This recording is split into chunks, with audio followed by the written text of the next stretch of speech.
आओ अब उन जवानों से मैं मुखातिब हूं। जवानी और खूबसूरती दोनों लाजिम और मलजूम है।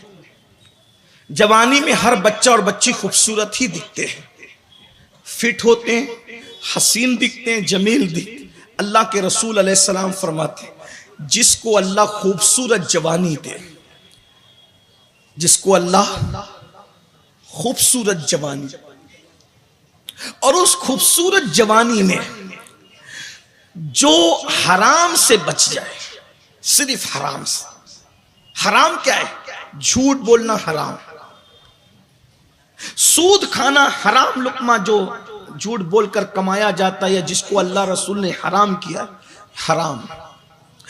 किसी पे जुल्म करना हराम, किसी की गीबत करना हराम, किसी की चुगली करना हराम, किसी की आबरू को रेजा रेजा करना हराम।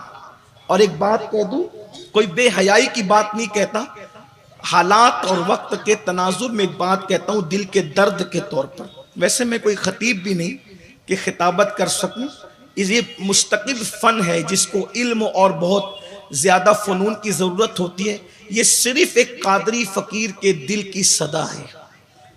आजकल नौजवान लड़के सबसे ज्यादा जिस गंदगी में मुब्तला हैं वो है लड़कियों के साथ नाजायज ताल्लुकात।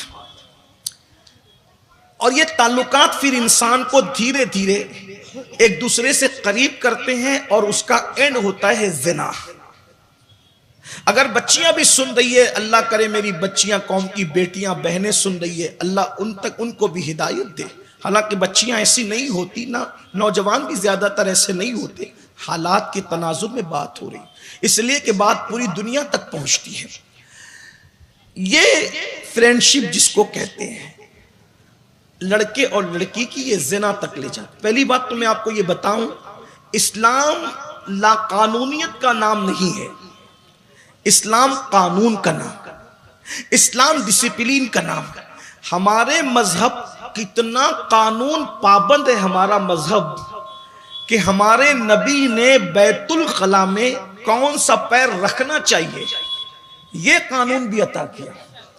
हम कायनात को चैलेंज करके कहते हैं वो कटने का किसी कायद ने अगर बैतुल खला का भी कानून अता किया हो तो वो ला करके बताए। एक यहूदी ने सलमान फारसी को मजाक उड़ाते हुए कहा, ये कौन सा मजहब है जो बैतुल खला में बैठने का तरीका भी बताता है? तो सलमान फारसी सरकार ने फरमाया, यही तो मजहब है जो बैतुल खला में भी हमें यतीम नहीं छोड़ता। जिस मजहब ने बैतुल खला में जाने और आने का तरीका बताया, हत्ता कि अगर आप फिक़ा की किताब उठा करके देखें तो सर्दी में इस्तिंजा करने का तरीका अलग बताया, गर्मी में इस्तिंजा करने का तरीका अलग बताया। अगर माइक पर नहीं होता तो मैं आपको बताता कि उसकी हिकमतें क्या है, लेकिन वो इस वक्त न इसका वक्त है न टाइम है, बच्चे बड़े मर्द औरतें सब सुनते हैं, इसलिए मैं इसको यहाँ पर बात नहीं करता। आप अपने उलमा से जाकर, मुफ्तियान किराम से जाकर, मैं सबके नाम तो नहीं जानता, हमारे हजरत अल्लामा हमारे भाई मुफ्ती मंजर अशरफी साहब यहाँ पर मौजूद हैं और भी उलमा मौजूद है, सबके नाम मुझे नहीं पता, लेकिन आप इनसे पूछे सर्दी और गर्मी में इस्तिंजा के अहकाम बदल क्यों जाते हैं तो वो आपको बताएंगे कि सर्दी में जिल्द सुकड़ती है तो अहकाम अलग हो जाते हैं, और गर्मियों में जिल्द जब वो फैलती है तो अहकाम अलग हो जाते हैं। देखिए इस्लाम की बारीकी का, साइंस का तसव्वुर और ख्वाब जहां तक ना पहुंच सका, इस्लाम वहां की बात 1450 साल पहले बयान कर चुका।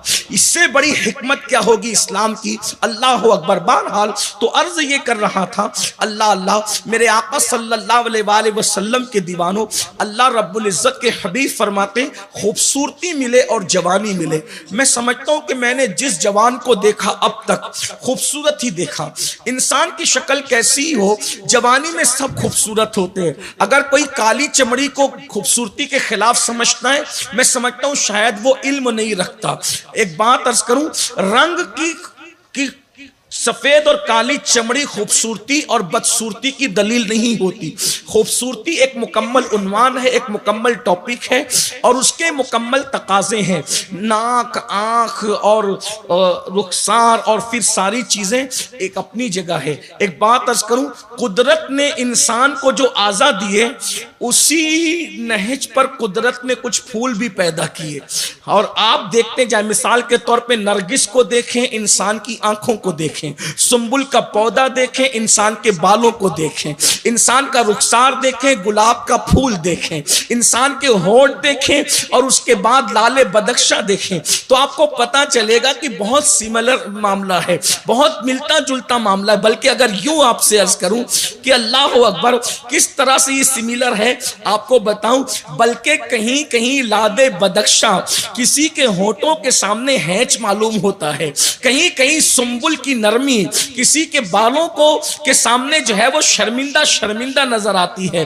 किसी दिन अगर चांद को जमीन पे बुलाने का इख्तियार हो तो हम बुला करके कहें कि आओ जरा हमें भी देख लो और हमारी कौम को भी देख लो, तो शायद चांद 14वीं रात में चमकने का शऊर ही भूल जाए। ये बात इसमें यकीन से इसलिए कह रहा हूं कि अल्लाह अकबर एक ऐसा इंसान है कामिल जिसमें सारा हुस्न सिमट आया था, जब वो बाहर आया है तो उसका सामना कभी चांद कर ही नहीं सका।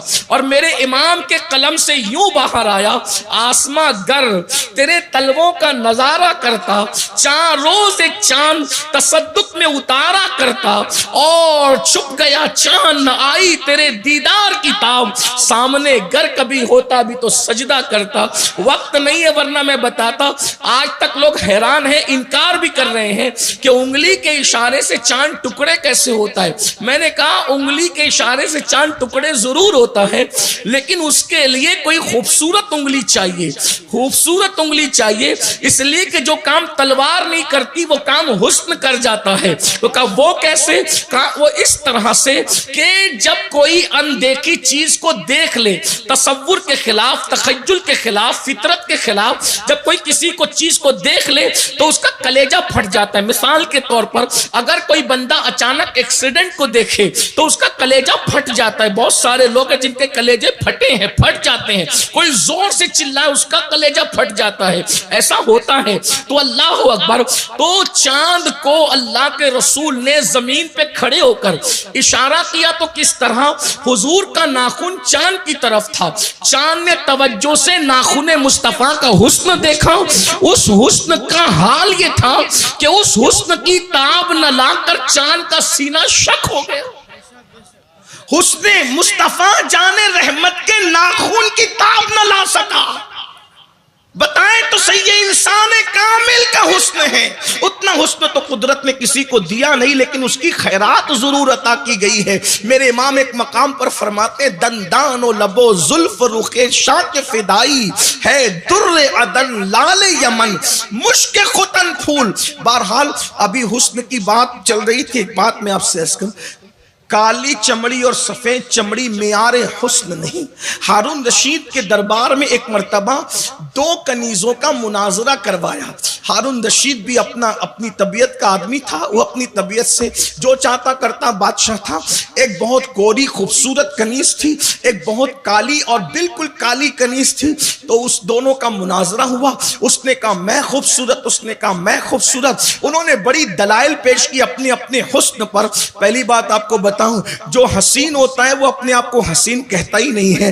बेदम शाह वारसी ने कहा था कि अपनी हस्ती का गर हुस्न नुमाया हो जाए, इंसान अपने अनवार पे शैदा हो जाए। अल्लाह अकबर, जिस वक्त हुस्न इंसान की हस्ती का खुद पर नुमाया होगा, इंसान को अपने आप से प्यार होगा। दरअसल हम दूसरों को देखने में इतने मसरूफ हो गए कि खुद को देखने की फुर्सत नहीं है। बहरहाल उन्होंने अपने अपने हुस्न की तारीफ की।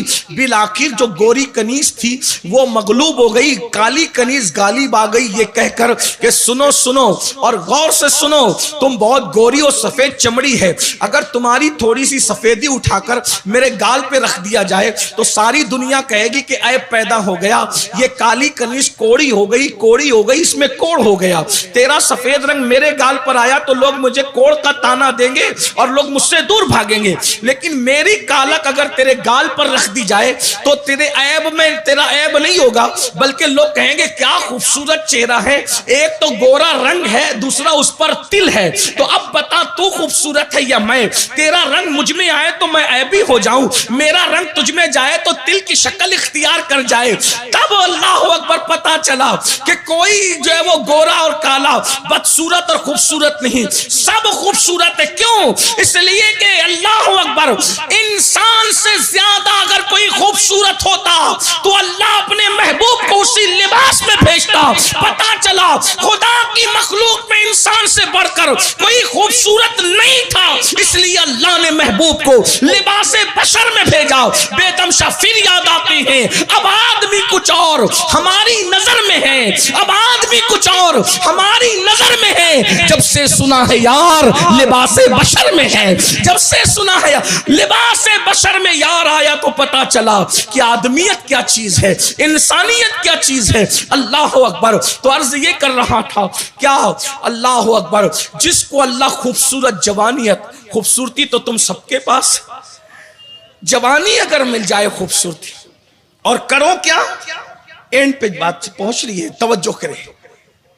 खूबसूरती और जवानी जब दोनों जमा हो जाए, उस वक्त बंदा हराम से बचे, हराम से, तो अल्लाह उस बंदे का जिक्र फरिश्तों के दरमियान करता है, और फरिश्तों पे उस जवान का जिक्र फरिश्तों के दरमियान करके फख्र करता है, फख्र।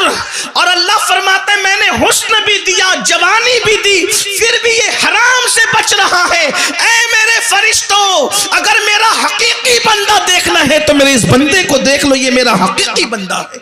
और एक मकाम पर अल्लाह के रसूल अलैहिस्सलाम फरमाते, आकाए करीम फरमाते कि जो जवानी में इबादत करे, जो जवानी में इबादत करे, वो अल्लाह के नजदीक बाज फरिश्तों से अफजल हो जाता है। जवानी की इबादत बाज फरिश्तों से अफजल कर देती इंसान को। एक मकाम पर और इरशाद फरमाया, अब इसको सुन ले और बात एंड की तरफ जाती है। अल्लाह के रसूल अलैहिस्सलाम फरमाते, ऐ जवानों, काश के मोबाइल को जरूरत के मुताबिक इस्तेमाल करो।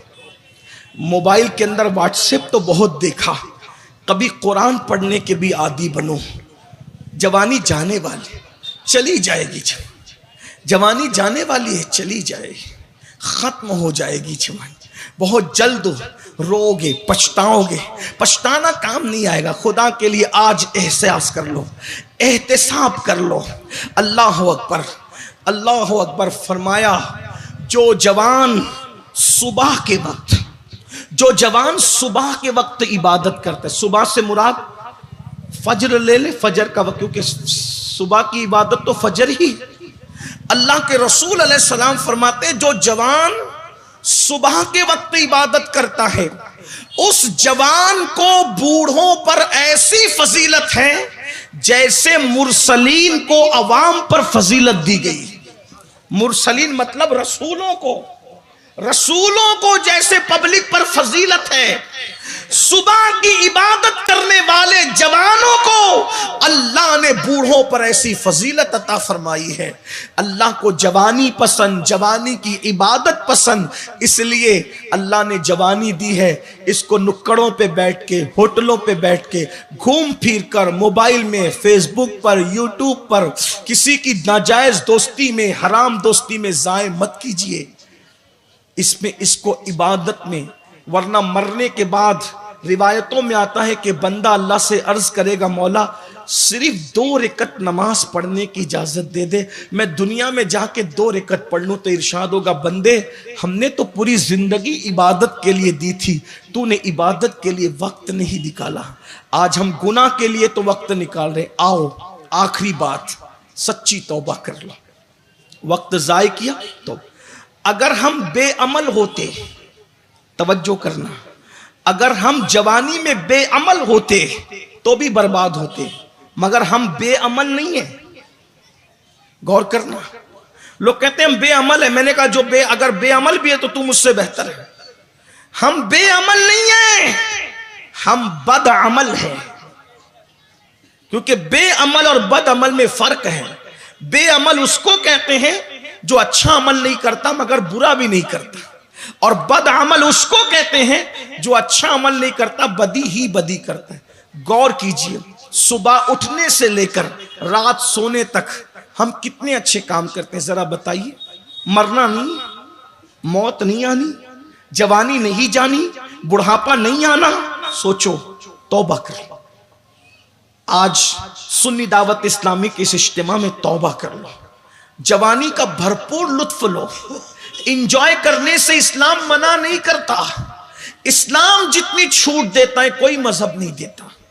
इस्लाम जितने इंजॉय की बात करता है कोई मजहब नहीं करता। इस्लाम सिर्फ यह कहता है हराम मत करो, बस हराम से बचो और फराइज पर अमल करो, इतनी सी बात। और क्या कहता है?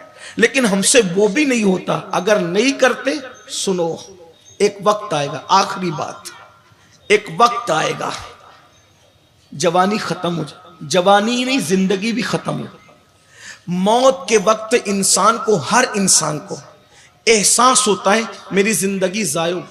नेक लोगों को भी एहसास होता है मेरी जिंदगी जायो।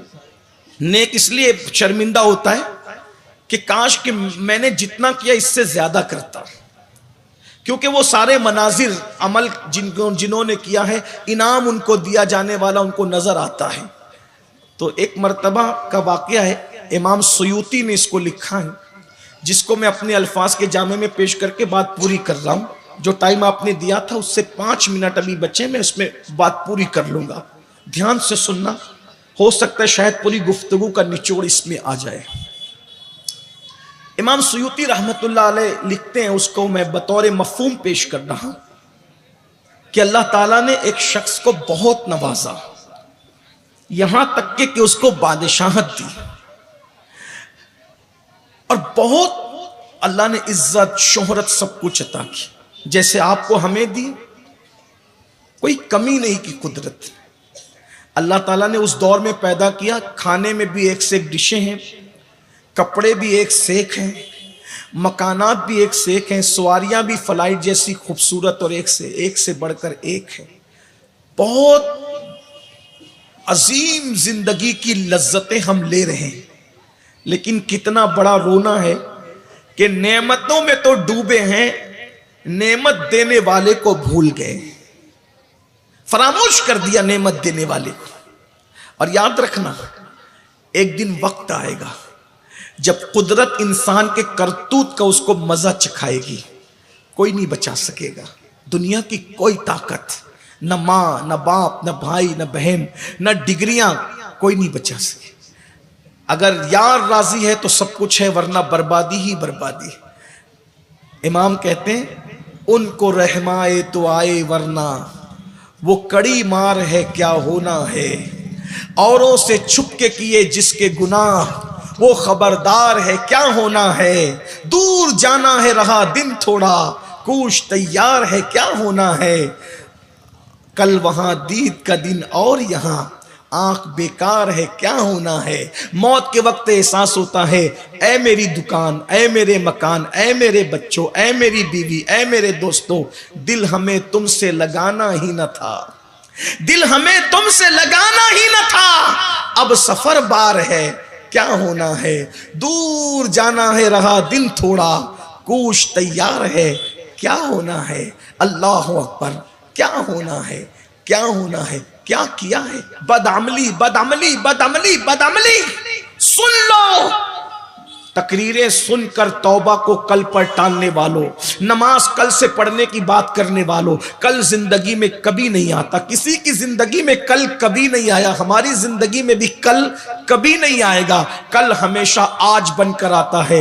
इससे पहले के कफन में हाथ बंध जाए, इन खुले हुए हाथों से जो नेकी कर सकते हो कर लो। इससे पहले के कफन में पैर बंध जाए, इन पैरों से चलकर जितनी नेकी कर सकते हो कर लो। मौत की आखिरी आखिरी हिचकी से ये जबान रुक जाए, उससे पहले जितना जिक्र कर सकते हो, दुरूद पढ़ सकते हो, जितने अच्छे अमाल कर सकते हो कर लो, वक्त है। कुरान कहता है अल्लज़ी खलक़ल मौत वल हयात लियब्लुवकुम अय्युकुम अहसनु अमला। हमने मौत और जिंदगी को इसलिए पैदा किया कि तुम्हारी जांच करे, तुम्हारा इम्तिहान करे, तुम्हारी आजमाइश करे, कौन थोड़ी सी जिंदगी पाकर अच्छा अमल करता है। बहुत थोड़ी सी जिंदगी दी इम्तिहान के लिए, ना खत्म होने वाली जिंदगी तो आखिरत में मिलेगी, वो कभी खत्म नहीं होगी। ये सिर्फ अच्छे अमाल के लिए दी, लेकिन हमने कहां कहां गुजार दिया। उसको भी दौलत मिली, इज्जत मिली, शोहरत मिली, सब कुछ उसको मिला, घमंडी हो गए, गुरूर करने लगे, तकब्बुर करने, जैसे हम तकब्बुर कर रहे हैं। आप कहें ना कहें तकब्बुर में डूबे हो। गरीबों के पसीने से बदबू आती है, उलमा से नफरत है। हालात ये हैं, थोड़ा पढ़ लिख लें तो अनपढ़ों को जाहिल जाहिल का ताना देते हो। तहज्जुद गुजार बन जाओ तो 5 वक्त के नमाजी तुम्हें हकीर नजर आते हैं। 5 वक्त के नमाजी बन जाओ तो बेनमाजी तुम्हें हकीर नजर आते ना। एक मुनकसर मिजाज मुसलमान की शान नहीं। मुसलमान तो नमाजी हो बेनमाजी हो सबको अपने से बेहतर समझता है। बहरहाल उसको अल्लाह ने सब दिया। उसने घमंड में कहा मेरे लिए लिबास तैयार कर। एक से एक लिबास लाए गए, रिजेक्ट किया बिल्कुल। बहुत लिबासों के बाद एक लिबास पसंद आया। सवारी पे बैठा, घोड़े पे बैठा और लोगों को कहा कतार लगा के खड़े हो जाओ, कोई सर न उठाना, आज कोई मुझसे बात न करे, इसलिए कि लोग मेरी सतवत, मेरा दबदबा, मेरी हैबत देखे। बस सब हाथ बांध के खड़े थे। सवारी का एक कदम आगे बढ़ने वाला था, ऐसे में एक आवाज आई, रुको, ठहरो। उसने घमंड की गर्दन को मोड़ करके मुकम्मल घमंड के साथ देखा। आने वाला फटे पुराने लिबास में कोई मर्द दरवेश था। उस दरवेश के अंदर हैबत थी। उसने कहा रुको, रुक गया। उसने कहा क्या बात है? कहा बात ऐसे नहीं होगी, बात तो तेरे कान में कहने की है। उसने कहा मैं तेरी बात सुन रहा हूं, इसी पर बस कर। उस आने वाले मर्द दरवेश ने कहा मैं तेरे कान में बात कहने आया हूं। बस उसकी आवाज सुन करके ऐसी हैबत तारी हुई कि उसको करीब बुलाया। उस आने वाले दरवेश ने कहा गर्दन झुका, गर्दन नीची कर। उसकी अकड़ी हुई गर्दन नीची हुई। कान में कहा मुझे पहचानता है? नहीं, मुझी को मलकुल मौत कहते हैं। चलो वक्त आ गया, चलो वक्त आ गया।